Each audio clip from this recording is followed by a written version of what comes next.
6 o'clock on the nose here, so I'm gonna call to order our finance committee meeting today. We'll do a quick roll call.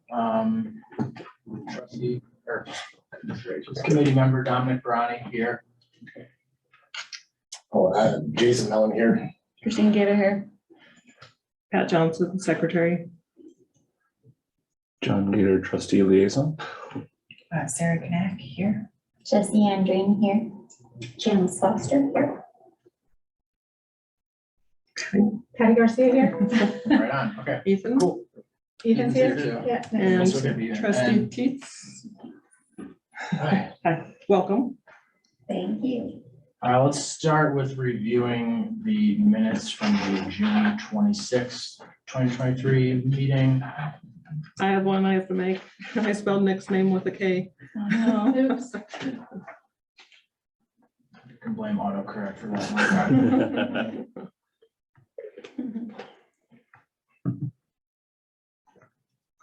I got nothing. Looks good. I'll make a motion to accept the June 26, 2023 Finance Committee meeting minutes. I will second that motion. Anyone opposed? No, cool. Accepted the minutes from last month's meeting. Next, we will go into a cash handling policy update from me. And we actually will not go into a cash handling policy update from me because I am not comfortable with where the draft is at this point. Did not want to present it. And I will also say, not that it's super relevant, but I think I may have gotten a concussion at hockey over the weekend. So I did not actually work today. And I did not have any appetite for additional work. But, so we will table the cash handling policy, and my sincerest apologies for not getting that finished. Before someone cheap shotted me at hockey. Sorry about that. Wow. Yeah, I won't say I deserved it. I have my moments on this. Not that he should hit me from behind, but it is what it is. Okay. So if we skip that, and like I said, sorry, everyone. So that'll give us some time to have it reviewed before the next meeting, hopefully, instead of at the meeting. Yeah, ideally, that was the other thing too. It's like, I feel better today. Truthfully, I probably could have grit my teeth and finished it 4:30 or so today, but it's not really fair to have stuff presented right before a Right. meeting. No one really likes sitting here silently while we all read it and quickly, and I don't really think it's something that we should kind of review so quickly like that. So I think it would be more fair to have that kind of on the similar cadence to when we get the packet. Like, if you don't have something ready by Friday at 4 o'clock or whatever, when you have the packet, it's not ready for the meeting, as far as I'm concerned. After that, we will go to a purchasing policy update, verbal update from Pat. So the purchasing policy, I got the Word version. I put in my changes or suggested changes, recommendations, edits, basically. And still have a few things to go through. So that'll come out with the next packet as well. And I would like to say that the packet we've requested to have at least by Thursday, so we have an extra day. Yeah. That'll give us maybe more time to review all the things that we have to review.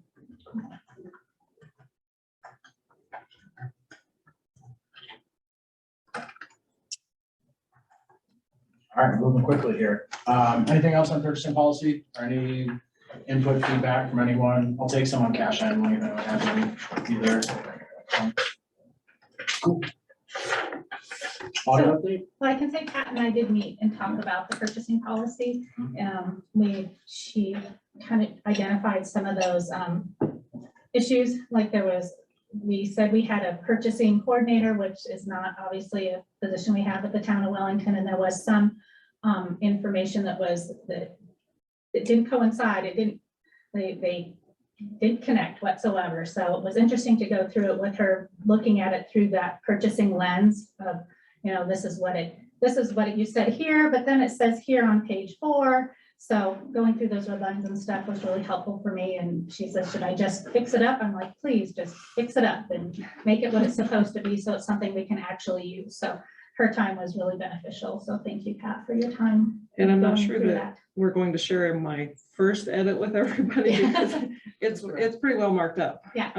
Patty wanted to look at it again and then we'll share it with everybody. Yeah, just so I'm aware of what's going on, but Yeah. she's doing a great job. So thank you very much for that. Audit update.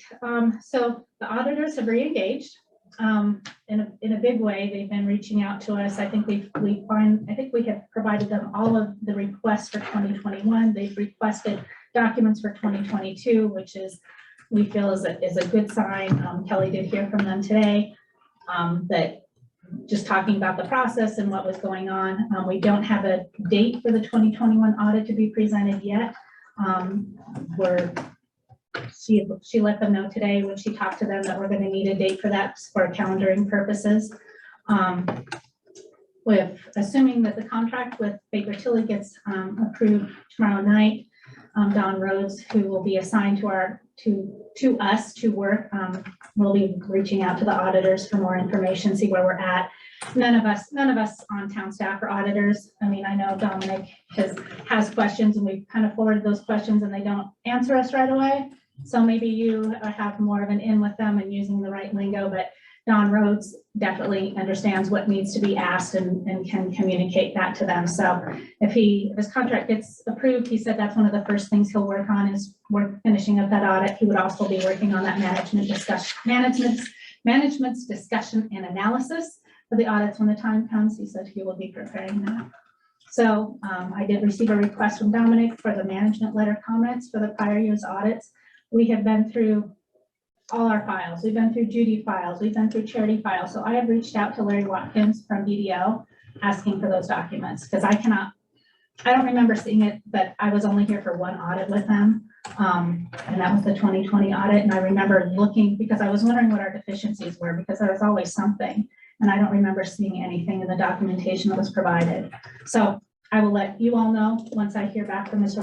Watkins. He wasn't in the office today, but he's usually pretty good about responding within 24 to 48 hours. So the way this works, finish all your audit testing, auditors prepare financial statements. They provide, and this does not include in the report, it's a list of findings essentially, right? You say this, and this. It's very, very granular. Then someone from the management team signs, it's called a representation letter. They say, hey, all the numbers in the statements are fair and accurate. We acknowledge the truthfulness of all the comments and we acknowledge, the findings of the report. Someone signs off on it. And then there's the actual report itself. So yeah, the management letter comments and specifically from when Ms. Campfield mentioned on the May 16th work session that she believed at least that there were prior year comments not being followed.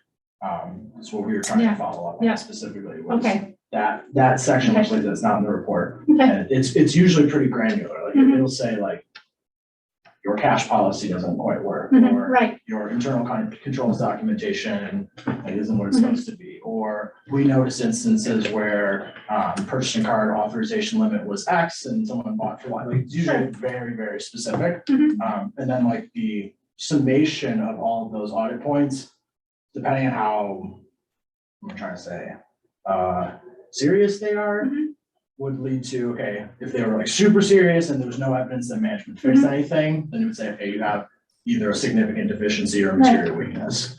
Obviously, like in the report, we did not have either of those. So we asserted that either controls deficiencies were acknowledged, addressed, and corrected, or that there wasn't any comments. So like that's just what we were eager to like follow up on and try to figure out what she was kind of referring to there. Absolutely, we're trying to track it down.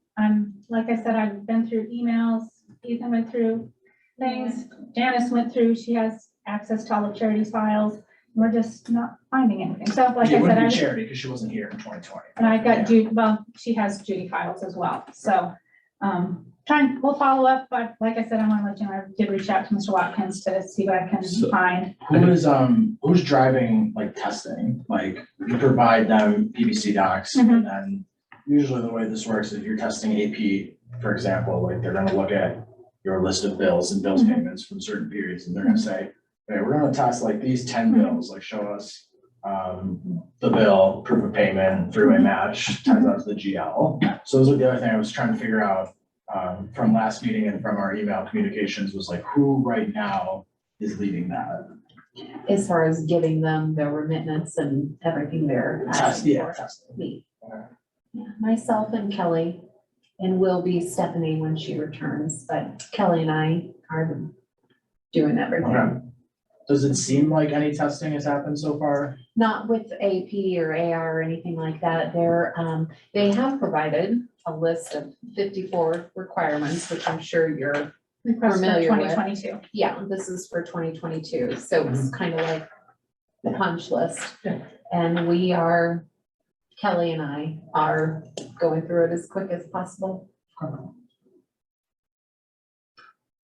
I had a question. This management letter is new to me. I didn't know such a thing existed. Are those typically presented to elected officials so that they're aware of them? They're usually presented, so I'm speaking a little bit more from a corporate lens, I Sure. guess, but they are typically presented to, school districts, to the school board, a municipality, depending on if it's like a trustee structure, but it could just be, depending on the size of municipality, like an administrative level. Okay, But yeah, so management letter comments are always discussed with, particularly who's signing the representation Okay. letter, so it could be the CFO, at a township, it's the town administrator, right? Like whoever's asserting that like, all the information that we provided is complete and accurate. If we had, like, we'll use if we had a control deficiency, like usually the auditors will say, hey, you need to show us that you've either like corrected this or like made steps in the Okay. next year to address this, and you really tick them off, like, hey, Okay. they're doing this, this, and this now, like, we can feel comfortable okay, saying, like, some of these stuff have been addressed. A management letter, if there was anything more serious, that would be the place to discuss some of that too. But yeah, it's not technically part of like the final audit report. got it. Okay, That's something that'll stay confidential between the auditors and top management. okay, That'll got it. go with like a rep letter as well. Okay, thank you. I just did not know such a thing existed. Oh, I know we didn't get, I searched emails from Randy Watkins since I started, and I have nothing. All I have is a couple emails between him and Judy talking about the MD&A, but that was it, so, Yeah, MD&A is like, yeah, it's like, it's from us. commentary. Essentially, It's, instead of just putting numbers and tables in financial statements, it's describing what Yeah, happened. just telling the story. Yeah, it's regurgitating your financial statements in a narrative form, and it's often provided with unaudited information too. Like, for example, commentary around in a business, like changes in revenue year over year, or like different segmented revenue trends. Like an MD&A might include graphics or things like that that aren't necessarily like audited financial statements, so to speak. Whereas you're talking about the financial statement themselves, those like 40 pages of documents, those are what the auditors are saying. Yes, we assert that we tested this. There's no significant deficiencies, material weaknesses. These statements are free from misstatement, et cetera, et cetera. They're not asserting over. MD&A is more commentary for interested parties to the financial statements. They're often like a little more digestible, especially more digestible than like notes to the financial statements, which are often pretty technically accounting based. Like they're often based on specific rules of government auditing or generally accepted accounting principles, right? Like there are required notes and disclosures that you have to make on financial statements. And MD&A is just supposed to be a little more narrative based. Yeah, we'll keep looking. We did I not, will keep looking now that I have a better description of what it is. It's kinda like- Someone would have signed off on the, like it's called a management representation letter. Someone would have signed off on the rep letter and management comments. Usually those two things would be signed and addressed by the same person. Maybe not exactly at the same time, but it's Okay. usually at the exact same time, right? Like you finish all your testing, you prepare financial statements, you present them to the CFO, administrator, whoever, right? And then to go with that, before the report can be issued and presented, someone's gonna sign the representation letter and someone's going to acknowledge the management letter comments. Like this should all have, someone signed them and it should have happened like, if I had to guess, probably like a week or two before the report was issued, Okay. if you wanna like triangulate on the date there. okay, that's good to know. Yeah, Well, only for 2020. No. That's the last one we've done, so, yeah, so it's been 219 doesn't 2020. really matter. I mean, If we have them, I'd like to see them if we had them. I mean, yeah, I think it's good for our records, because I since we think I can't can- find them. Look a little harder now Okay. that I, Okay, now you know what you're like I looking said, for, a maybe. few weeks before the date of the report, and yeah, if I had to guess, I'd say a previous administrator, but could have been a finance leader too. I guess theoretically could have been like a mayor, Who knows? some sort of like one of those few people. Have you checked Tyler's emails? Because it would have been, Tyler would have been I the don't finance know. director at the I don't time. know that, and now I'm wondering about if things got sent to Troy.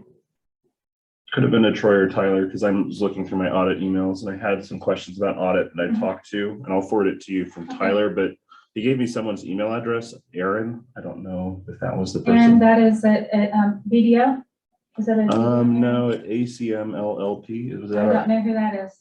Assuming it was BDO one of will our definitely auditors. have it. I mean, the path of least resistance here might just be reaching out to like literally anyone at BDO. Yeah, I did. I reached Okay. out to BDO and Okay. he's been really good. He's been super responsive about Okay, getting our 2020 items that the auditors were looking for. So, will that be shared with all of us? yep, as soon as it comes out, I will share it out. Absolutely. That should be something that's done every year, right? With We us should and the be- board. The way Dominic is talking, we should have that every year. with Yeah, I every mean, report. it depends exactly on the municipality, but I would think, if I had to guess here, I would say what would normally happen, it would be trustees and town administrator would all review this together. Or administrator and mayor, Mhm. maybe with like a presentation to the trustees after. I mean, there's not like a rule, Yeah. like who needs to do it exactly, like it can be a CFO, it could be like a CEO, it could be like it. There's some Yeah. fluidity there, but that's typically how it would go. You discuss the management letter comments, you address them if they're like a certain degree of serious. If they're like pretty small stuff, then it's usually not like the end of the world. And then the report is what, you know, it's on the website, signed off on. That's like the formal presentation from the auditors. You said it's supposed to be secret, not supposed to be public. It's not public, no. It's not public at like a public company. But since we're advising, we should see it as well. We've asked, it's kind of come up. I mean, I don't. And think I'm we sorry, can I'm thinking force about anyone future, Yeah. to too. share So, it, yeah, but, like, so if- yeah. So I will, once I get it, I'll reach out to Dominic, okay? And then we'll kind of decide how to move forward from there.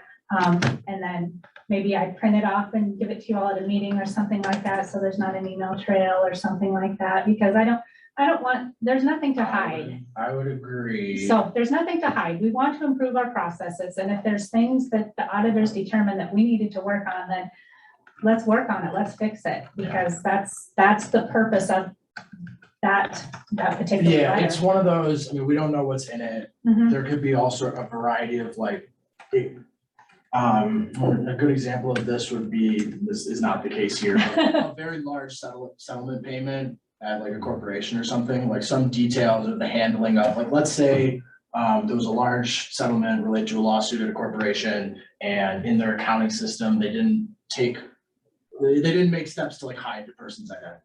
Right, like a comment like that could be in a management letter, and to your point, like that's not really something that you'd want. No one has any like legal right to it except the trustees really, and like that's who would need to be shared with it, but like to the point of like, what is this finance committee doing, like what is our job here, like. Yeah, obviously we can redact if there was something absolutely out of the water, but like. There could be all sorts of stuff in a management letter that we wouldn't necessarily, none of the companies would want necessarily to just be out to the public.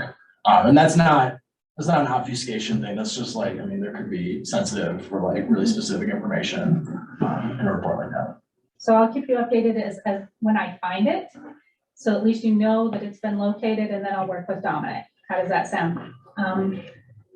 I think somebody's at the door. I just saw somebody walk out. I'm not sure. Maybe it's, I thought I saw somebody. Okay. And Patty, you said share with Dominic, but is it because he's got that experience, that And he background? knows what we're looking for. I want to make sure that the information we're getting makes sense. It'll be fairly obvious if Yeah. there was something in there that's like, whoa, Well, we can't let like everyone see, like, Right. I am not gonna keep anything, I'm not gonna like filter, like, oh, I only wanna tell the rest of the finance committee about point 1, 2, and 7 here, like, it's just gonna be one of these, let me take a look at it first, and just like, I think it'll be pretty obvious. I think so though. too, and what I'm used to, I mean, I've seen these letters in other municipalities I've worked for, and we didn't get one with this, and I thought, well, maybe it's because we're statutory or something, because I've never worked in a statutory, interesting, Nathan, if you want to pull the chair down there, you can. Stay a little more space. I don't know, we had extra people in here the other day. It's possible that there was like absolutely nothing to report on. I'll just say from my experience as an auditor, like, if we didn't find anything for the management letter, like, we probably didn't do a very good job on it. Well, Like, that means we weren't looking Yeah. hard enough, whether it was like through controls, walkthroughs, or like, there's almost always Yep. something. Yep. Like, even if it's just like, payroll reconciliation for this month, like, didn't quite, There's generally you gotta something. find something if you're doing your job, Yeah, like, it'd be there's generally very hard something. to Agreed. have no comments. Agreed. Anyways, that's not like, it's just, that's not what it is when you're working, like, you gotta find something. They're paying you money, like, you should probably find something, and no one's perfect, right? Well, Like, if you look hard enough, you will find it. That's just the way it is. yeah. And my point for asking about who you're sharing it with was more of the fact that Dominic's interim or standing in for Nick. Yeah. Wondering whether it was because of that or whether it was because of his Probably a experience. little bit of both. Okay. It makes sense. It does make sense. Is everybody else comfortable with that? I'm not gonna hide anything, but I'll just be like, if there's something in there that I'm like, whoa. Yeah, we can't share this, let's do that. Trustees first, Yeah. then like, That's fair. but the likelihood of that is quite small, Okay. so. That sounds fair. Thank you. Anything else on the audit?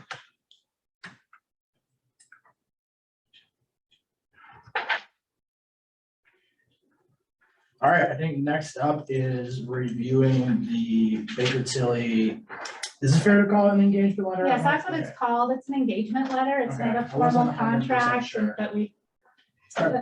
so, everything's in the packet. The memo talks about the process we went through, the RFQ process, how many we received, the review committee, came down to the top two, and the review committee, recommended engaging with Baker Tilly for these services.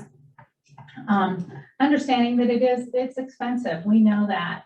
But at the same time, I feel it is the best road to take at this point in time. We'll reassess the service needs in 6 months. So right now it's, I wrote this down. For 21 weeks, about $106,000 for those services. These are unbudgeted funds.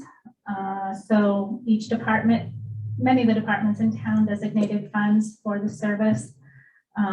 They took from professional fees, professional development, salary savings from the finance department, of course, was one of the big ones. So happy to answer any questions. Mr. Rhodes will be at the meeting tomorrow night, and then we'll be ready to start work on August 6th.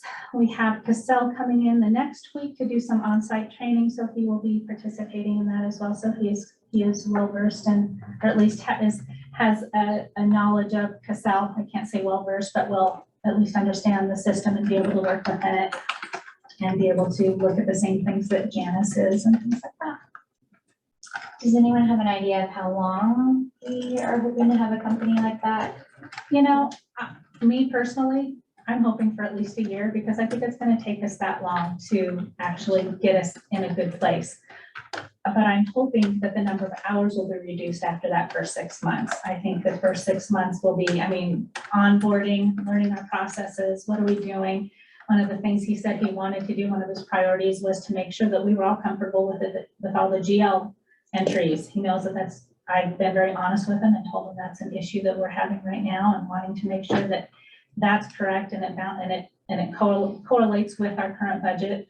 So he knows that's one of the things he wants to work on along with the audit. So, like I said, I think initially it's going to be a lot, and then I'm hoping after the first 6 months we can readdress the time being used, and it will be less, is my hope. So, approximately how much were we paying to have a finance director? Like how much? Let me pull that. It was, do you know? Approximately, it was 116. That was Charity's salary, not including benefits. I don't think with Don, he would be eligible for benefits. So, No. 116, I think was her leading base salary. No, it's more Well, expensive. This it's is way only more. 6 months. Yes, way more. This is 6 Oh, months. oh. He's Yeah. only 21 weeks. Yeah. 25 hours a week. Mhm. Part-time. At a reduced Yeah, rate? part-time. Yep, It's about 300K annual, yeah.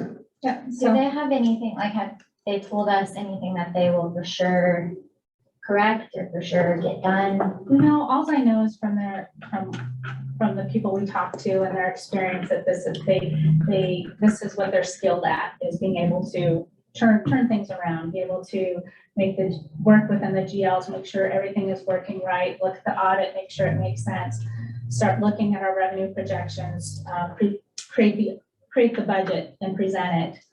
You know, all those different pieces is what they're good at. Right now, we have the foundational piece, so we have somebody who Janice is working hard on, you know, AP, payroll, all those types of pieces. So now we need somebody to do that upper level oversight.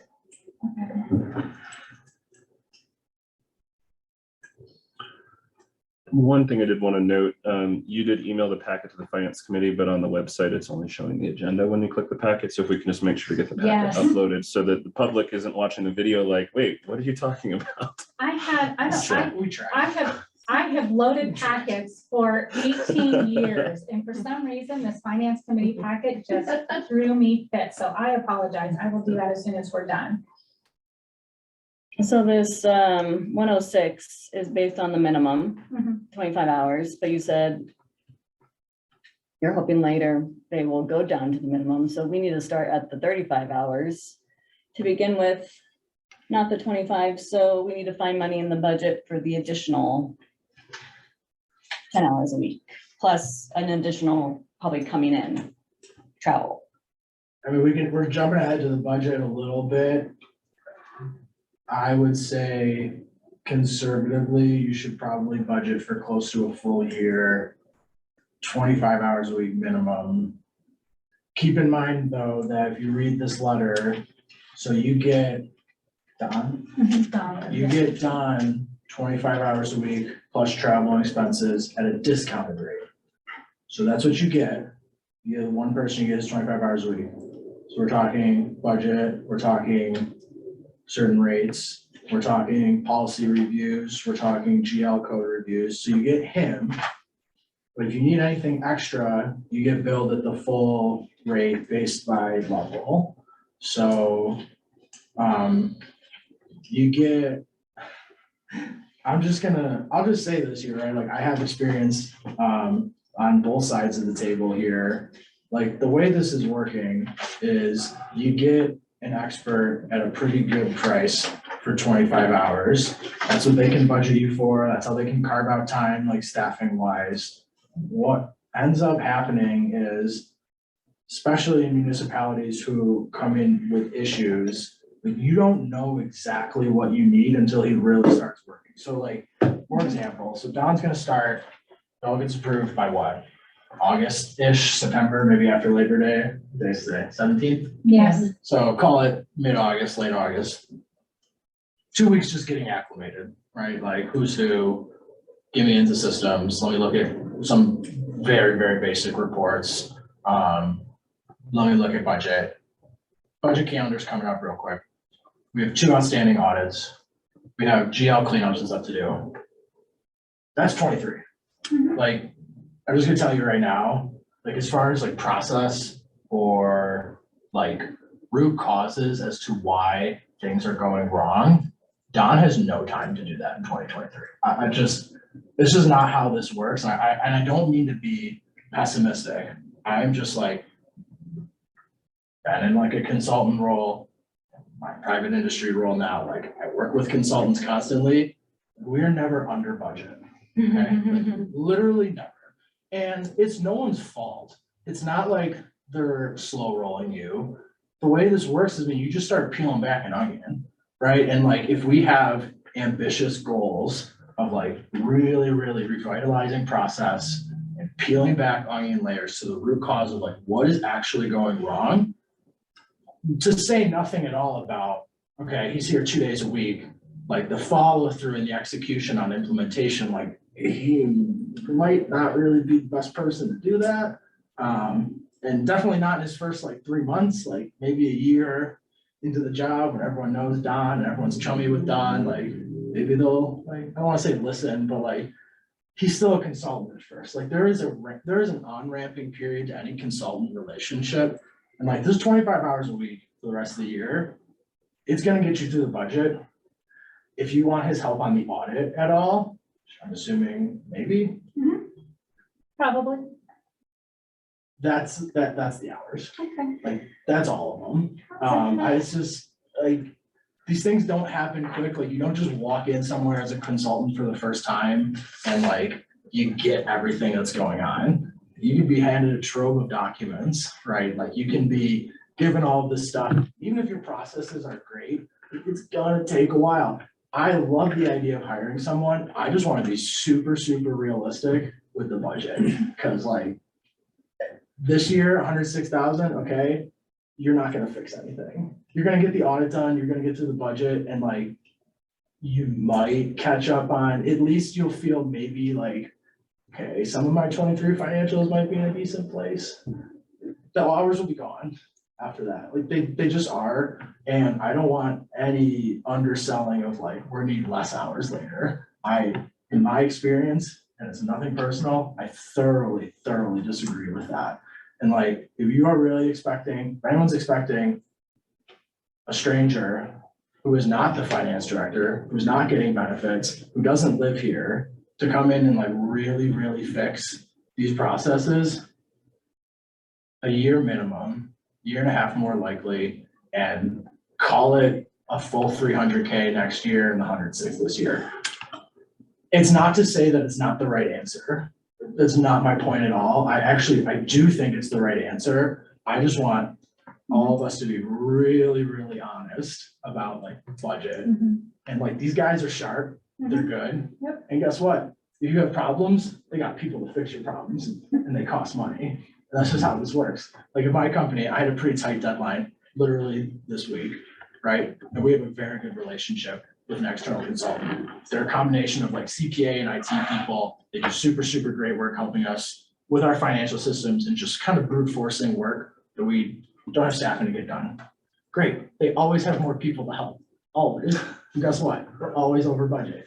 And it's not a bad thing because like stuff needs to get done, right? And like I said, I'm not saying it's not the right answer, but don't assume that this is going to get fixed for like the same price, even all in with benefits as a finance director. Cause like I would double, like definitely double.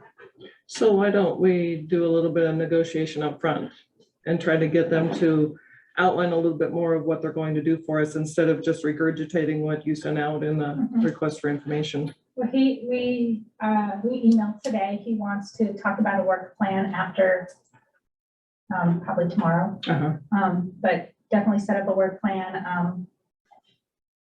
And I think, and we'll report out. I will definitely report out to y'all how things are going, and he'll be here at the meetings to report out and let you know the status. We're not sure. I mean, you're right. I mean, it could be a lot. I'd love to prove you wrong. I'd love to say, no, Dominic was wrong. But We couldn't tell them, we couldn't give them an exact list of stuff to fix right now. So this is like the whole crux of like when you're dealing with consultants, right? Like, we don't have an exhaustive list of what's wrong. Like it is from their point of view, like I said, they're not lowballing, not literally, like Right. they can only budget for what they know, right? Like in my company very recently, like we tried to turn around a statement of work in like a week because we absolutely had a tight deadline for something. We missed something. We just forgot it, right? Is that anyone's fault? No, it's like they budgeted for what they knew. None of us really know the full scope of work for what they need to do. And truthfully, like, I don't think we know exactly what we want them to do. consultants are kind of like computers, right? Like, they're only gonna do exactly what you tell them to do. Like, they're not just gonna come in, like, you gotta come up like, okay, you made a point, work plan, right? Prioritization. Okay, this is the first time, it's like, okay, what are we hitting first? Well, got these 2 audits that like, if we don't get these done, like, really like can barely function as a town in some ways, so We like, can't do that budget. needs attention. Oh, yeah, we also have a budget that like needs attention from the trustees, like, literally very soon. Like, those are the priorities, and like, that's the year, right? Like, and this is, it's like I said, it's no one's fault. It's just like, we don't know, we don't have a list. If somehow you could look into a crystal ball and be like, okay, I want this finance department to be perfect in 18 months. Tell me everything that needs to get done between then and now, and you sent them that to a budget, I guarantee you it'd be like 300K. Yeah. 350. Like, it's just, it's not, we don't know that, and it's just gonna keep layering more and more. Can we take the busy work out, like the accounts payable? Mhm. Data entry should not So, be done by he's- someone that. They aren't that's gonna do expensive. data won't do entry. it, yeah. No. Okay, No, This is- he's not, that's where we've got staff to do that, so. okay. So, I'm sorry. It's okay, go ahead. I would agree, like, when it says the majority of the funds are coming from salary savings and projects, coming under budget. I think that's good in theory, but do we foresee it coming out of other things this year? No, Or- we actually, there's a little bit, I have about another 13,000 that I have not, at least 13,000 I have not tapped into from the planning department. We're trying to save some of the professional fees because we know there will be costs associated to the asphalt plant for legal fees that we did not budget for, so trying to save some of that money for that purpose right now. But there are some other funds I can tap into if we needed to. I mean, it's not the best case scenario. It comes from people's needs, not their wants, but it's, we all know, my team understands that this is really important, and we need to have somebody here, an outside look, an outside consultant, as Dominic has stated, you know, just to take the look at it. I don't want somebody who is an employee. I need somebody from the outside to take a look at it and tell me what we need to do differently. If we're doing things wrong, what are they? Let's fix it. So did we decide, sorry, Tom, did we decide to go with this company over another finance director because of frustration, like with the recent finance director situation, or? We can't hire anyone. No one wants to come work for us. That's really it? That is We're 2 true. years behind on audit, like, no one worked there. Yeah, and right now, finance directors are very hard to find, very, very hard to find. Municipalities have this position open for sometimes a year. They had filled one, we got Vic from Erie. She had raised up somebody from within the troops at Erie to take over the finance director position, and that lasted a little over a year, and then they left. So now Vic is back in Erie, helping out.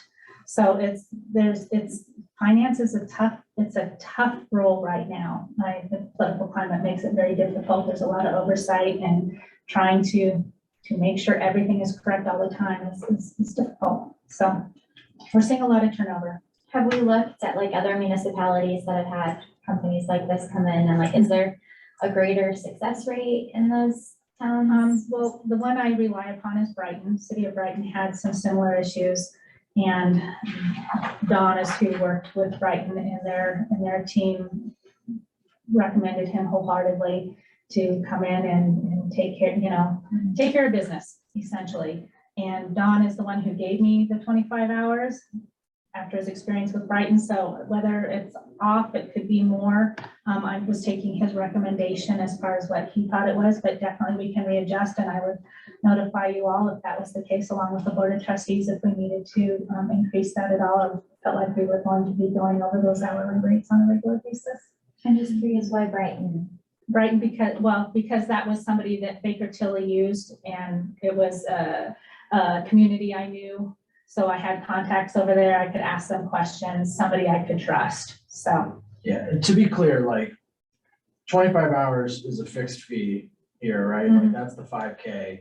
They do say 25 to 35. They're leaving themselves some wiggle room. And like, what am I trying to say here? Like, you almost need to get acclimated in one of these situations like this first. Like, you're not gonna jump in and start doing 40 hours a week I mean, he's at a fixed fee here, but like at $300 an hour, it's just like, no one's gonna, a small municipality, like we all know, like just the budget constraints and stuff, like no one's ever gonna feel like you're getting value for that, right? So like you kind of gotta start small and then really just, I'm not trying to disparage them in any way. Just the business here is like, you're gonna start small, you're gonna start with some specific things. Ideally, you're getting along well, you're a culture fit, like you start finding other things and like this starts to cascade into, and like I said, I'm not even saying it's a bad thing that like they fix more stuff and you pay them more money, but like that's part of the gig, right? Like you're a consultant, like you're trying to find more stuff for you to do and fix stuff for them. And like they're asking you to fix more stuff, you fix more stuff. They ask for more buys, you give them more buys. Like that's just the nature of accounting consultant. I would other say more unsolicited advice. One staff here needs to be like the designated point of contact for Don. And hold them Like, accountable to what they it's- said they'll do. Project management, it's like checking in. It's not like you're trying to be his boss necessarily, but you will say, because here's how this is gonna go, right? Like you bring Don in here for the first time. He gets the tour, he gets to meet everyone and start talking about things that are wrong. Okay, maybe we're focusing on the audit and budget stuff first, but then he hears, I don't know, like purchasing something or other needs like a second set of attention. Or, GL codes coming from this one department, like our company, stuff will come up, right? Like things, you're working, things come up, something's right in front of you, you present it to him. And like his list starts getting longer and longer. And maybe one day when something like this comes up, he's like, oh, that sounded really important at the time. Like, let me look into this right now. And then suddenly maybe he's not doing what's actually the top priority, right? And it's no one's fault. It's not nefarious. It's not like, but it's just like a moving target. And it's like when you're coming in here and the objective for the consultant is to like fix the department, make it shiny. It's like, wait, well, there's gonna be like literally hundreds of things on the punch list to do. And for one guy who's here twice a week, who's still getting to know everyone, still getting like a feel of the culture, like he might think like something is important because it sounded important last week, Tuesday, but it really is actually starting to divert from like our project plan a little bit. And then when he checks in with the trustees, like a month and a half later, they're like, why haven't the 2021 audit got that? And it's like, oh, I thought this was a priority. So I would highly recommend that, like, it's not someone's full-time job, but someone has to be point on like checking in with him, what's on his punch list, like what are we working on? Are the priority, like, and that person interfaces with you, Patty, too, right? Like, is what Don is working on the priorities of this management team and the trustees, yes or no? Did we have something unexpected that come up that he needed to attend to for whatever reason? Okay, fine, like that stuff happens. But like, just very, very good recommendation is like, if he has multiple people telling him about things to do, and he starts doing a bunch more stuff. Sure, and then, we don't like, need that.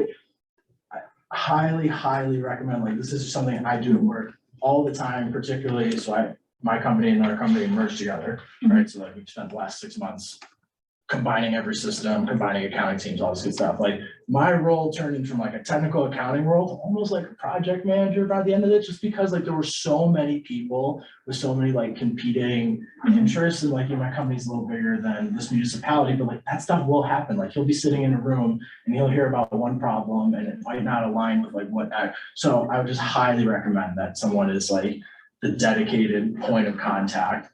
Probably shouldn't be you, Patty, ideally. If it had to be, at least to start, I would totally understand. Yeah, I think 'cause it was that's the plan, just like the first week or two. Yeah, And sure. then we'll probably shift them off to Janice. Can we have a not to exceed? Because it doesn't say that this is what we're gonna pay. Yeah. It says, here's my hourly rate, but it could be 35 hours, it could be more. There are a few things that you should probably negotiate in there. Okay. Such as, Well, they're gonna, if they want to change their project manager, they can do that without any approval from us. How are they gonna communicate changes in personnel or hours to the town? When do they switch to a different rate versus the 175? I mean, so you get 25 fixed at Right. 175. then what's it go to for Dawn? Oh, so if Don works 26 hours, he'll work, Is he- tack 175. Is he 180 Or is he Which one is His it? real rate 225? is higher, but Yeah. he is a discounted rate. Yes. Yeah. Discounts, I like that. We're just wondering which one he is. Is he managing Yeah. director, one special is he? advisor, senior So consultant? his rate is right below the insurance services. The actual consultant hours will be at the rate of one Consultants, seventy-five. it's, labeled as. But that's That's his his, isn't discounted. that his That's his- 25? So, and this would be a good clarification, but I believe if Don is working on stuff, we get billed 175 an hour. Always. And then That, and we can confirm that even if he's working 45 hours, we do need to make sure that's the case, but that's my understanding. All the other rates for special advisor, director, managing, and this was one of the things that was brought up through the process was that we do have that depth of bench. So if there's some other issue that comes up, we can go and ask to bring someone else in. And we were explained in the interviews that that would go through a approval process with the town first. So it wouldn't be that Don just pulls somebody in and bills us for, you know, the $295 an hour without running that by Patti. Oh, yeah. So that was By explained. Patti, though, not like another engagement letter to sign. I don't No, No, it wouldn't be another engagement letter just by staff to say, hey, we want to look into this and it's going to require bringing this person in. And again, anything under $30,000, Patti has approval to do as long as it's within the budget. So that's why I say to Patti, she would be, depending on where in the chain it would, but most likely Patti would be the one signing off on that. So. But that was a question that was brought up in the interview process was what leads to these other hourly rates being engaged? Because that was the same thing that we brought up was, okay, the rate is the same here, but then what happens if these other people come in and the numbers do go up on that? Yeah, couple points there, totally agree. When this comes up again in 24, I presume, like, let's just say he gets started and it's like, oh, wow, not nearly enough hours. Potentially budgeting for a second consultant will definitely be an option. And it's not to say like, you might be able to get another fixed fee for like a second guy, right? That's point number one. The other thing too is like, sorry, I just lost my train of thought a little bit. They're not gonna try to like surprise bill us for anything, right? Like it is going to be based on perceived need. And like, as this evolves and like, as you start to understand like exactly what we need a little bit more, like they're gonna recommend like A, B, and C options. The exact hourly rate of these people could also change in 2024. Full disclosure, like there's no guarantee anywhere in here. And you could ask for it, but I highly doubt they're gonna give it to you because it's just like a mid-year, I give you 25 hours for one person engagement. And then next year, we're gonna do like kind of a full engagement letter. Price might go up a little bit. No guarantee that you'll get like You can a ask. decent deal. I mean, we ask we all will the time. definitely ask. We asked for the discount, so we got a little bit of discount. Ask them to hold their price I'm just for a like- year. Yeah, there's give and take there, right? Like you're doing a longer engagement, they will have some more knowledge. They'll have like they can budget it better, Right, yep. right? Sure. So there's just some give and take, but like they might bump up all their staff rates, $20. It's just, it's how accounting firms work, right? Like we sent a letter out to all our clients, like, hey, just so you all know, like partner rates this, director rates this, like it's just part of the business. So something else. Part of business, but you don't have to accept it all, because you can limit them. That's not 20, but, yeah, I mean, Fixed fee engagement, I mean, yeah, we would all love fixed fee engagements. but we're talking additional hours or next year. We contract all the time for a year at a time. Started the contract, those rates are firm for a year. Well, The yeah. next year, they're capped at whatever CPI is, whatever the market's going at. We're doing some at 3% right now, which is not great, but. Oh, yeah, I'm not saying they're gonna bump them up 20%, nor am I gonna say that they're changing during the engagement letter. I'm just saying like they probably will change in 2024. And I will say too, like, from the accounting firm's point of view, like, how can we budget this? Like, how confident can we be that we can budget that, like, we aren't gonna go over hours either? If you do a fixed fee engagement and you're over in hours, like the firm's eating it, right? And, like, that's bad. No partner wants to deal with that. So in like a more steady state, okay, I know in a different contract, I'm like definitely doing X, Y, and Z. The chance of my scope creep like isn't that high. Yeah, you might be able to negotiate like a better fixed fee rate and like a more steady state where like the partners of the firm aren't really thinking they're gonna take on the risk that they do this fixed fee that they're gonna overrun in hours and just lose money. So I will, saying all that, I will keep you all posted. We'll provide updates as far as where we're at with the hours and things like that and projects, you know, things that are being worked on, so you have an idea. We'll provide that to the trustees as well, so there's accountability in that process. And if we need to, if we start getting into November and it looks like we've gone through our $106,000, I'll keep you guys updated and let you know where we'll be finding the rest of those funds to get through the rest of the year. Don't go over budget in the first 2 months. No, Don't let them work more than, no, Yeah. not the plan. keep them at No. 20, keep them at 25, so Yeah. they get their feet wet, like they actually know what they're doing, like, don't dump a ton of stuff on them on No. day one, like, No, keep them focused, let them learn, let them spend some time here to know people. Okay. Start to expand the scope, like, after budget's done. good advice. That is excellent. I hear you. Don't let them work too much, really. So Okay. Pat, were you looking more at like a fixed total number or just fixed hourly price and keeping that in a year? Fixed hourly. Fixed price. hourly, okay. Can we talk to them about that and see if they can, I mean, we can talk about it with the trustees tomorrow. They should be able to do Mhm. So if that, 'cause I mean, that is fairly normal in government. You have to sign a contract for everything when you work with government to Right. just say that these prices are, you know, set for a year. that. Sorry, that might have been a convoluted point I was making. I was only trying to say like the rates could go up. Sure, 10 sure. bucks an hour. And I think what Pat's saying is just if we set a contract in there and we say these are the rates for this date till this date, then our rates will go up next year, but they'll go up at the Yeah. end of the, Maybe it's included in, maybe modify the resolution or something, and it's in there, but the engagement letter is something they provided to us. right, but I'm assuming we have to sign some sort of a contract or something at some point, Engagement or? letters contract. The The engagement engagement letter letter is the contract, okay. contract for them, yeah, and Okay. Pat had sent me over some examples, and our attorney was like, let's just go with the engagement letter, so, Okay, so that's what we got. There's nothing in there. yeah, that's, They don't know what. I'll bring it up to they're the doing. trustees tomorrow, and obviously two of them are here, so they've heard this all themselves, and we can discuss it, and then if the board does, if the board doesn't feel concerned about it, then we'll just go with that as it is. But I'll bring the concern to the board and the idea of, can we lock in rates, and we can throw the idea back and forth, and then ultimately, we're making a decision one way or another tomorrow, so. I've talked a ton, this 25 hour fixed fee for the rest of the year to like get your feet wet. So you can really accurately budget for like next year. They're gonna really, there's no way sitting now that we can get them to a place where they know exactly what they're gonna do and they gotta start, right? Like you start first and then the 2024 conversation is gonna be like, I think much more targeted. They're gonna have like a much better feel of like what they need to do. And we'll be real honest of like coming under, going over, like you need some time first. Like I love the structure of this like kind of part-time, you know, a couple of pretty good tasks. Like we gotta get audits and budgets done, but then they're also gonna learn quite a bit too. And I think it's like a pretty good setup for next year. To get like, that'll be like a good number and we can incorporate into the budget this year. Absolutely. Anyways. I do understand that. They do need to get to know us, but they have done this how many times? And I think they have a lot of experience. So I wonder if they could dial it in a little bit more. Well, we will find out pretty quickly, I think. And he'll be here tomorrow. Yes. So I think a lot of our questions will be answered tomorrow after we start talking to him and, On Wednesday. or Wednesday, yes.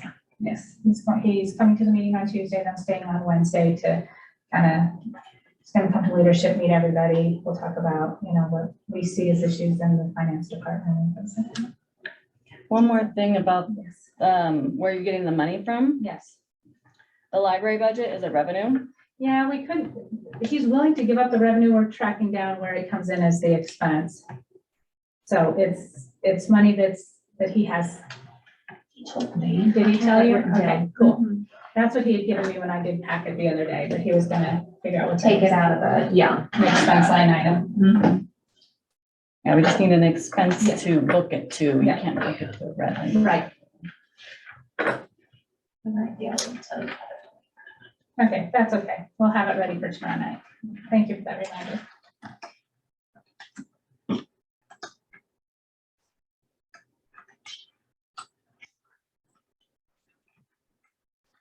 Anything else on Baker Tilly? While I stall and get back to my. Okay, cool.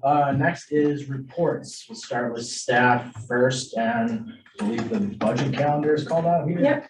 So provided you an updated budget calendar. Of course, we're already through the first 1/3 of it. So the next date is July 19th, which I've checked with Janice, with budget instructions sent to the leadership team, which would include, you know, our financial statements, so we could start gauging what we're gonna spend for the rest of the year. That will not be ready on the 19th. We're guessing another week. So we'll be a week behind, but we should be okay being able to hit, like the August 9th piece. We're still waiting to hear back, as you know, on the audits. So we did put a placeholder in there as August 8th, but we'll see what date that really ends up being. So most of this is generally an internal document that we use to track what needs to be done, when meetings need to be held. You'll see on August 14th and August 18th, every department will meet with me and the finance team to go over their individual budgets, to explain what they are anticipating their expenses to be. August 28th, we'll hear from the assessor. So that'll be information that we can use when we're estimating out our revenues. So you'll see on September 6th, we have a placeholder for Prop HH awareness. We'll hopefully hear by the end of July if that will actually be a valid question or not. It's at the Supreme Court right now, determining if it's single subject or not. So if Prop HH ends up on our on the ballot, we will need to think about how we handle our revenues. So, like I said, this is really kind of an internal document, but wanted to share it with you for your awareness, and we'd be happy to answer any questions that you might have on it. Yeah, I see that you have positions budget that you've already done in June. Was a plan to bring that to the finance committee? So the position requests were due to Human Resources. We're going to talk about them in leadership team, all the requests that were submitted. And then once those positions, whatever positions we determine to forward to the Board of Trustees, we will definitely include in the draft budget that you all see. Not every position that gets requested gets added to the budget. And knowing what our revenue stream could be, it could be much less than anybody would like. But preparing tomorrow, we'll talk about, or Wednesday, I'll talk about that with our leadership team. So we try to get some of those things that we can get done early, and position requests are one of those that we can get done early and set aside, and then people can start working on their operations and then CIP. I kind of worked back when we do this from the October 13th date is the deadline that we have to present a budget to a draft budget to the Board of Trustees. No later than that, that's a statutory deadline. So we have that. I have a couple presentations of the draft budget prior to that date. Trying to get as much public comment in there as we can. So it would probably be a good idea to add, because we're second Tuesday or third Monday on the 18th. So the department budgets come to the Board of Trustees on the 19th. So we're already going to be prepping everything to go in the packets, but we don't have anything about coming to the finance committee prior to that. I know last year we had a member of the finance committee sit with the Board of Trustees. So what I would suggest is during that finance committee meeting on the 18th, the departments don't need to come in person, but just have all the department budgets in that packet so the finance committee can review, and then you can select among yourselves who's going to be, or probably should do that in August. So they're not like tomorrow. Right. But that way you guys can pull all your comments together, share those to whoever's going to be the finance representative at the work sessions. And that way they can take you guys' comments into those, because both of those work sessions on the 19th. Which month are you talking about? September 19th on here is they're presenting the draft department budgets, which is what we did last year. We kind of broke it up into pieces, and then they'll do it again potentially on the 3rd of October. So that'll be in between finance committee meetings. So I'm suggesting is the finance committee meeting before the 18th, you guys do your review, share all your thoughts, get that all together, and then whoever is your representative can then bring that to the 2 work sessions with the Board of Trustees. And I know we had that date for you for the finance committee. And Okay. it obviously got missed, and I apologize Okay. because we did have a date to bring it to the finance committee. I apologize. I will get that added in. And the largest budgets are always like public works. More than likely they'll be here to present because they want to make sure you all understand what they're asking for, what they're doing. That's all I got. How does this work? Any other staff trustee reports? Committee reports? You got it. I've got a committee one. So it was originally scheduled for me to talk about trustee pay at the work session tomorrow. Oh. That didn't happen. I didn't get into the packet. I know everything's been crazy, so I'm not pointing any fingers or anything. Do we want to try to get that into the August work session? Pull up, I bet it got moved, I don't know.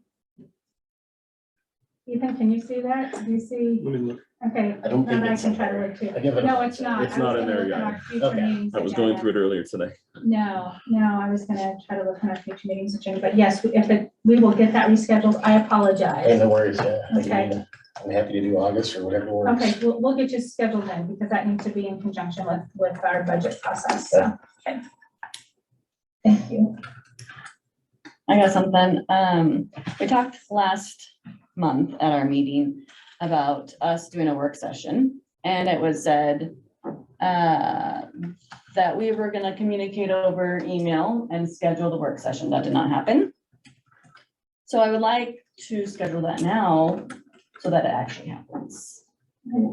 Work session for, Committee. Yeah, to go over the processes. oh, okay. Yeah, I'm sorry, I missed that, so I apologize. So collectively, after that meeting, we had a lot of feedback from employees, that were not ready or willing to, they just, it wasn't ever carried to the next step because there wasn't a whole lot of encouragement behind it, so. Okay, and I remember this, so yeah, it's not staff's role, it's not for them to come and present to an advisory board on their processes and procedures. And they were uncomfortable with that, and as the town administrator, I listened to that. They were not supportive of that, so we'll have to, Wait, I'm sorry, not part of what? I'm confused. The work session a work session with between the finance committee and the finance department Employees. employees, the employees. Sorry, refresh my memory, maybe I'm thinking of something else. What were I know we it took me a doing minute this meeting? too. We were gonna go over the processes, the policies, basically that they're not following. We were gonna go over and, Yeah, that's not gonna work. I think we've already reviewed policies though. right, we're gonna go over the processes to make sure, to see what they were doing. And then try to fix it. Don't the auditors do that anyways too? So when there's a lot of things that have changed over the last couple of weeks, so things have been tightened down a lot. There's been definitely a higher level of oversight as to what's happening and what's being input in the approval processes and things like that. So if we can give this a little bit of time and see how things are going in another couple months or even six weeks, can we put out? I guess I was thinking, since the auditors are now not gonna look at the processes for 6 months to a year, they're gonna be focusing on audits and other things that, I'm sorry, I feel very dense right now. So, okay, audits. This is what you do during an audit. You get a set of financial statements prepared by the finance firm, by management. You test stuff, right? It's cash on the financial statements, what it's supposed to be. Is AP, is AR, is revenue. Great. Straight. Are they following the processes? Every audit I've ever done, you do what's called internal controls walkthroughs. This is honestly bread and butter for management letter comments, right? Like literally what we'll do is like, okay, how do you guys pay bills? How do you guys do payroll? How do you guys do cash? Like that is like standard for every single audit.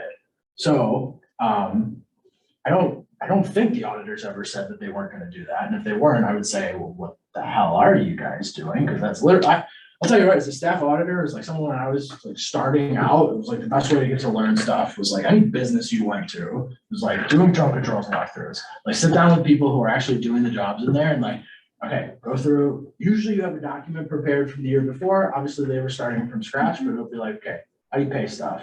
How does money come in? How's accounts receivable done? How's like, how are utility billings done? How's payroll done? Like, that's like very, very standard. do they compare it to the policy that we have that we're supposed to be following? Well, couple of things. So if it was a established client, like, right, usually you'll be like, hey, did the policy change last year? Yes or no? Okay, great. Most of the times policy doesn't change. Then what you do is like, okay, walk me through this.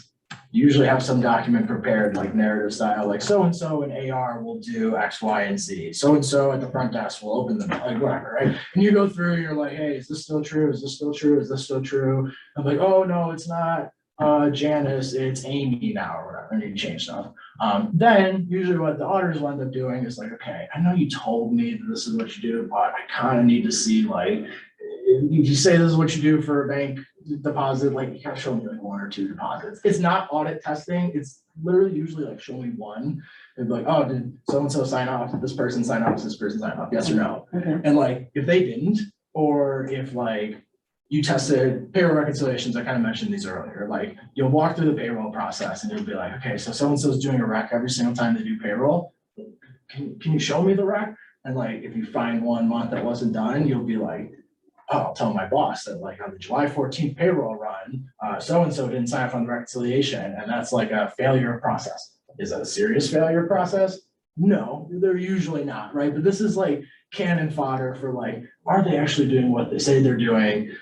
Can we tell? And usually like think about a company, right? If you're presenting to the CFO is not gonna know if the AR clerk is like stamping off or doing his 3-way rack every single month, right? Like they're not gonna know. So you're looking for these tiny, tiny details. So I would be very, very, very surprised if our auditors were not looking at any controls walkthroughs for a brand new client. Like to me, that doesn't, I don't believe it. That would be very surprising to me, put it that way. That'd be nice. So very long-winded way of saying, I don't think they ever said they weren't doing walkthroughs to my knowledge. I No have, one's asked. I don't know that. So there's an assumption because you are right. Is it That is on, is generally. it on that list? No, Like if you look, I don't think so. And, and I think, and Pat and I have established that there are a lot of inconsistencies in our purchasing policy that maybe we're not following at all because we don't have a purchasing clerk and things like that. So I don't know if now is a good time to go through that process. this conversation started on the work session. I went on a very like audit 101 diatribe here, but like, okay, so a work session, we requested that various finance employees come present what their process to us. Is that what we asked for? I don't remember. Was it our process? Well, what did we ask for? Yeah, roughly the idea was to do, because we were going back and forth, I believe, shared the idea of a consultant bringing on board, and there were concerns that that might not be able to get down to where the problems were, right? There was concerns brought up by the finance committee, and so an idea was laid out that what if we were to do a work session where we could all sit down, staff that are doing all the entry can just basically walk through, here's what's going on, here's what's happening here, and start to try and figure out if we could internally figure out where some of those problems or where those issues were so that we could resolve those internally. And so I think what Ms. Garcia said is they had some conversation with staff and staff doesn't feel that that would be a good thing for them to do. So that's why it hasn't gone forward. And I was on Zoom that night, so I was missing some of the conversation. I didn't realize that I was supposed to set that up, but we did kind of talk to. Are they worried that I'm gonna yell at them or something if they're not doing their job well? Like, No. I'm sorry, I don't mean like, what's the concern? No, I think it's for, Because they're gonna have to do it anyways for the No. auditors. no, they are not used to coming and presenting before a group of people.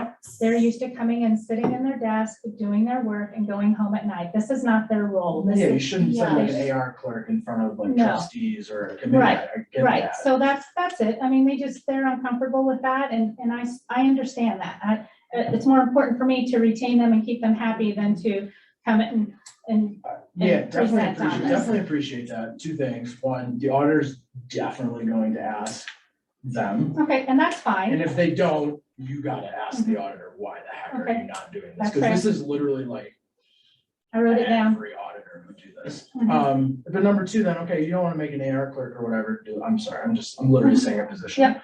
You don't wanna make an AR clerk do it, okay, cool. Why, can someone else do it? Well, that would be, Well, first, the finance department's completely new. There's myself, who was hired March 6th. Jeremy, who's the utility clerk, was hired a week after me.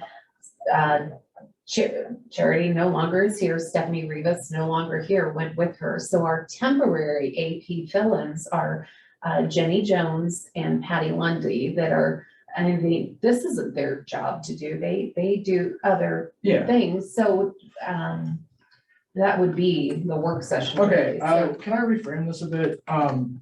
We're not expecting perfection. Is anyone here expecting any of these processes to be perfect at this point? We just want transparency. And I think even like more pointedly, right, like, we're trying to backfill some of these policies, like, we have concerns now at this point that policies aren't being followed, and I'm not a cop, I'm not the person who's gonna slap you on the wrist and say, hey, I'm not your auditor, right, like, I just live here, but like, I did this professionally for a while, I wanna help make good policies, like, I'll be nice, like, I'm really trying to help, like, I joined this committee to help.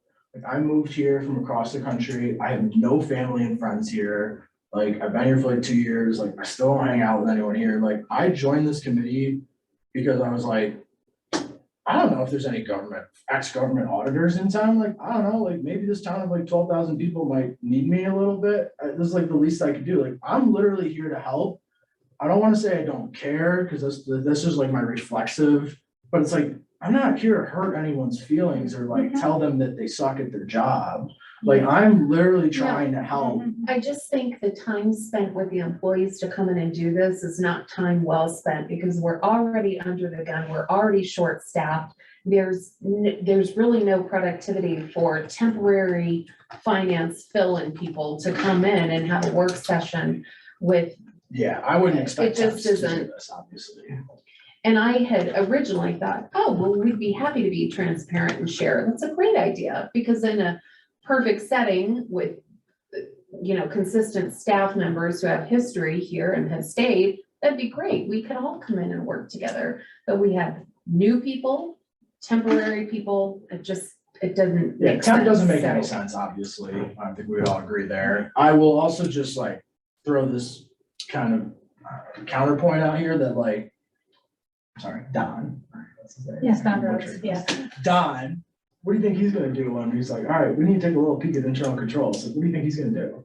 He's gonna talk to the people who are doing this stuff so we can figure out what's actually happening.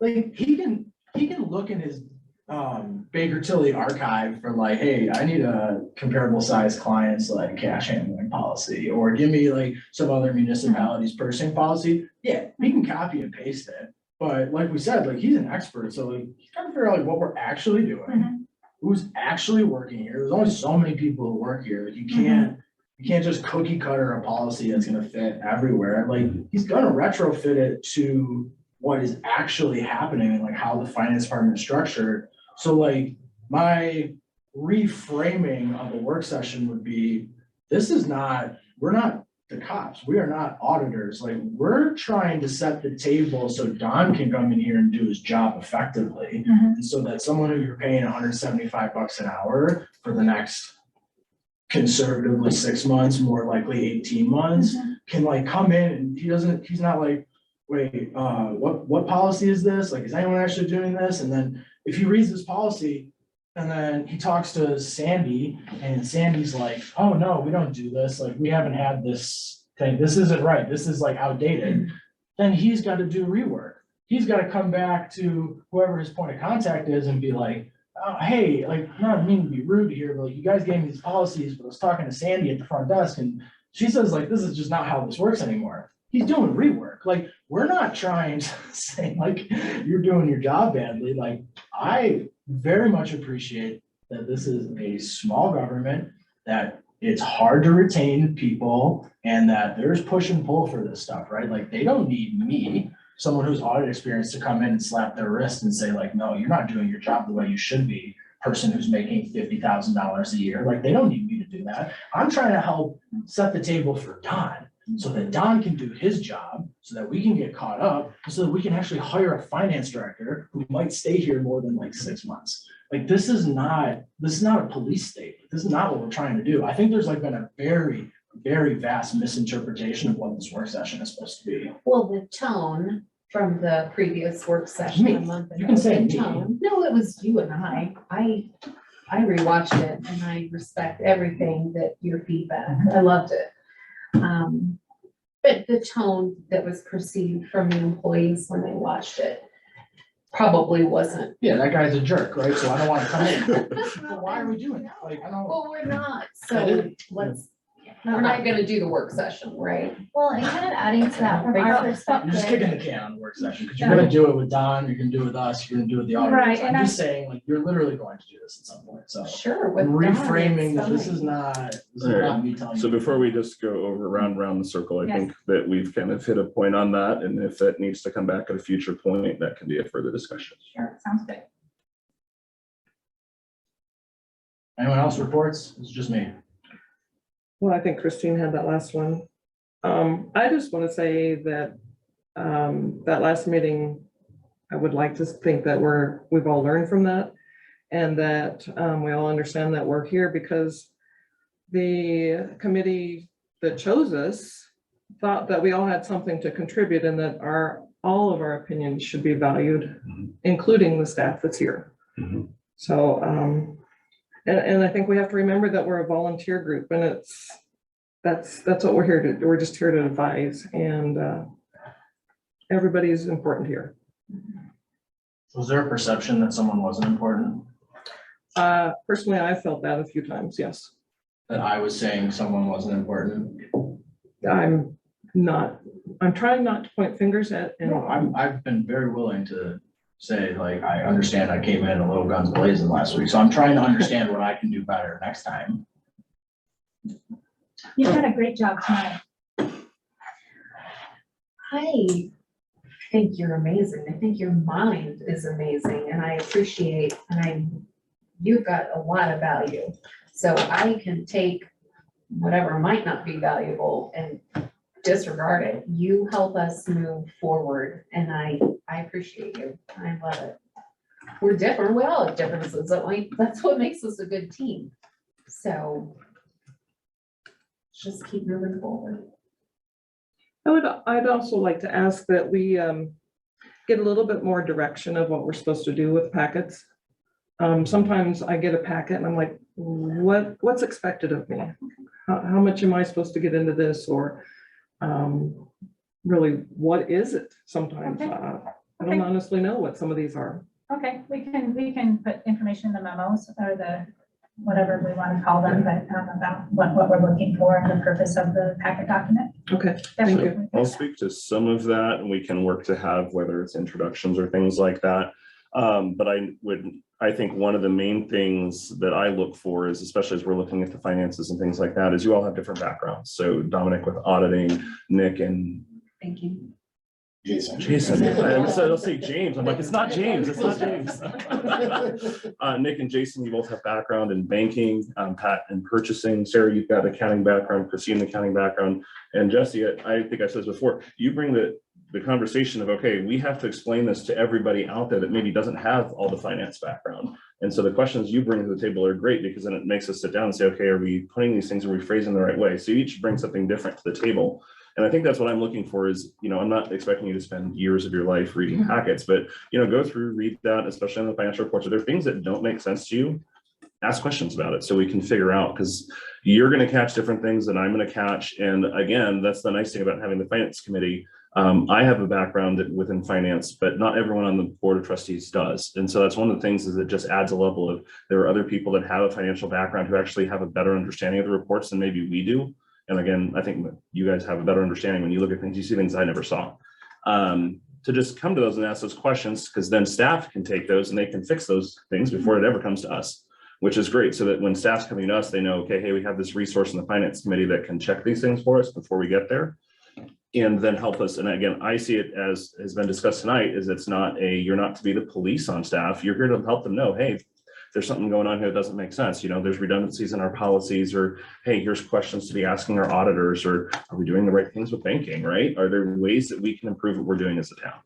So that's what I would kind of say. I don't know if that helps, but each of you are going to look at the packet for different things. So you go through that. And if there's something that doesn't make sense to you, bring it up, ask the questions about it so we can get answers. So getting packets out to you on Thursdays will give you time to hopefully look at it Thursday, Friday, Saturday. I'm online on Sunday. So if there's, questions that you have about anything in the packet, financials, anything, just send them over and I will get with Janice on Monday morning, bright and early, and see what we can figure out before the meeting. Thank you, Trustee.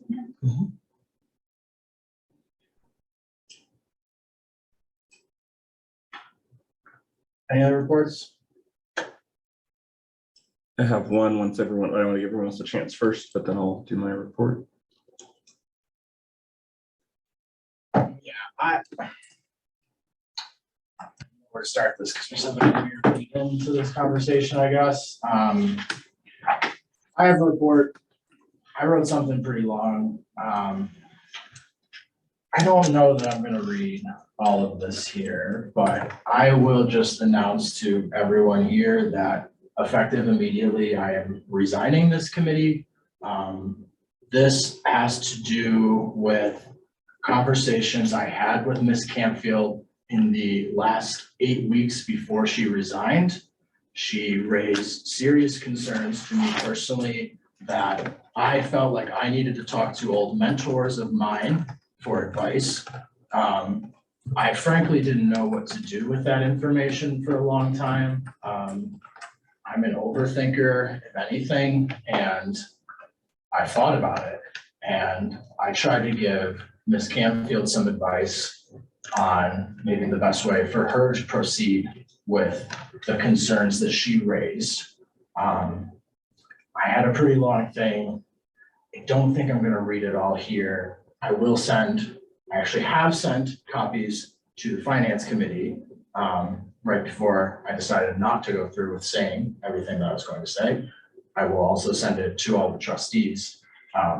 But in my opinion, I, as a CPA, can't really sit on this committee anymore, given the conflicting things I've heard from, I'll say, someone who I thought I kind of trusted, maybe wasn't the best at her job, given some other things and other conversations I've had with people over the last 2 months, and then these last 2 committee meetings tonight.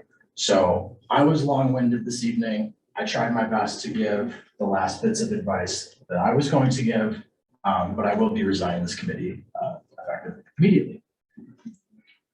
Appreciate you. You've been really awesome.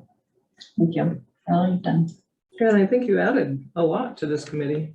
And I wish you weren't quitting, because you could help. Yeah, You could. I tried. I tried for 13 months, so Try more. I got it. It's okay. I got other stuff to do. All right. Sorry to see you go, Dom.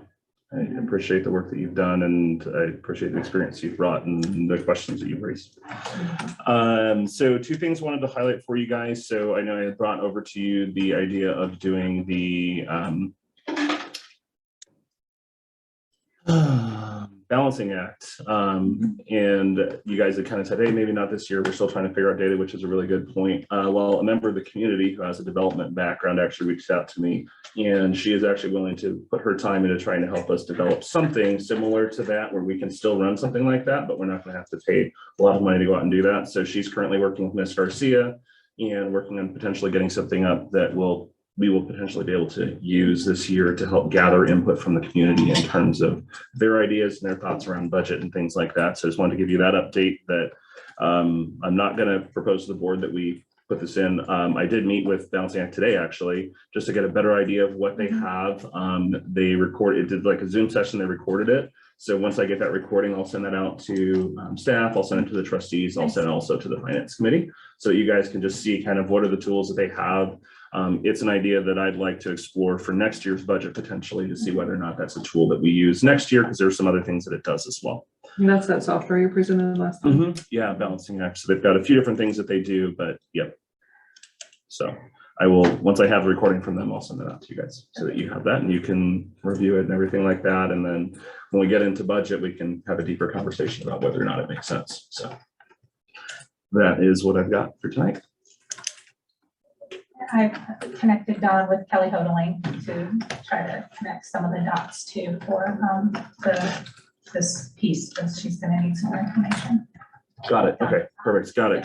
Yeah, not all of us have all the information. Each of Sure. those No, little you said pieces. Dawn and I was connecting Dawn to Dawn Roads. I'm like, what is? What Dawn? are you talking about, Patty? Thank you. Now I get the Peacock. connection. Don Yes. Peacock trying to Yes. get everybody connected where they belong. Perfect.